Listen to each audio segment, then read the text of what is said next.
व्यापारियों की संस्था कैट ने सीसीआई यानी कंपटीशन कमीशन ऑफ इंडिया को चिट्ठी लिखकर अमेजॉन फ्यूचर डील की जांच तुरंत कराने की मांग की है। इधर ईडी यानी इन्फोर्समेंट डायरेक्टरेट ने अमेजॉन और फ्यूचर ग्रुप की डील की जांच शुरू भी कर दी है। इस खबर पर हमारे साथ जुड़ रहे हैं हमारे संवाददाता असीम मनचंदा।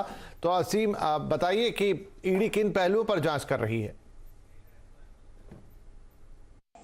देखिए, अमेजन और फ्यूचर ग्रुप की डील के अंदर दो नए डेवलपमेंट जो है वो निकल करके आया है। सबसे पहले तो जो एनफोर्समेंट डायरेक्टर है उसने इस पूरे डील की जांच जो है वो शुरू कर दी है। उसने 28 अक्टूबर को फ्यूचर ग्रुप को एक नोटिस जो भेजा है और कहा है कि जितने भी इस डील से जुड़े हुए दस्तावेज है वो ईडी को उपलब्ध जो है वो कराया जाए। ईडी खासतौर पर कि इस डील के अंदर आरोप है कि एफडीआई नियमों का उल्लंघन जो है वो हुआ, फेमा नियमों का उल्लंघन जो है वो हुआ।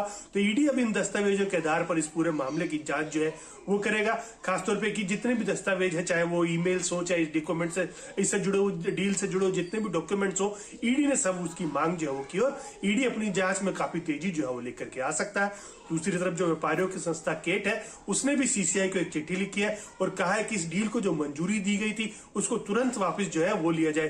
खासतौर पे कि जब डील को मंजूरी दी गई थी तो उसमें शर्तों में साफ लिखा गया था कि अगर कोई भी पार्टी ने अगर कोई भी फैक्ट जो है छुपाए हैं तो बाद में इस डील की मंजूरी जो है वापस जो है वो ली जा सकती है। दूसरा जो सीसीआई है उसके पास सेक्शन 45 के अंदर अधिकार है कि वो डील के जो मंजूरी दी गई है उसको रिवोक जो है कर पाए और जो भी कंपनी जिसने फैक्ट छुपाए उसके ऊपर पेनल्टी जो है वो लगा पाए। तो सीसीआई को तुरंत इसके ऊपर एक्शन जो है वो करना चाहिए। खासतौर पे कि जो कैट है वो लगातार इस पर एक्शन करने की मांग जो है करती रही है। मार्च में भी उसने चिट्ठी जो है लिखी थी और इस डील की जांच करने की मांग जो है वो की थी, लेकिन अभी तक सीसीआई ने इसके ऊपर कोई कार्रवाई जो है वो नहीं की है। तो जो कैट है उसने एक बार फिर से मांग की है कि इस डील की तुरंत जांच होनी चाहिए। जी, बहुत शुक्रिया असीम इस जानकारी के लिए। इधर रेलवे अपने मोनेटाइजेशन प्लान पर तेजी से काम कर रहा है। सीएनबीसी आवास को सूत्रों से मिली एक्सक्लूसिव जानकारी के मुताबिक पहले चरण में एसेट मोनेटाइजेशन में 18,000 करोड़ रुपए जुटाने का लक्ष्य रखा गया है। पूरी खबर के साथ है दीपाली नंदा। दीपाली, किस तरह से आगे बढ़ेगा ये मोनेटाइजेशन प्लान? देखिए, हमें ये एक्सक्लूसिव जानकारी मिल रही है कि एसेट मोनेटाइजेशन को लेकर रेलवे ने एक पूरा प्लान तैयार किया है। खासतौर पर पहले और दूसरे चरण में कौन से एसेट्स हैं, कौन सी प्रॉपर्टीज हैं जिन्हें मोनेटाइज किया जाएगा, बकायदा इसकी लिस्ट तैयार की जा चुकी है।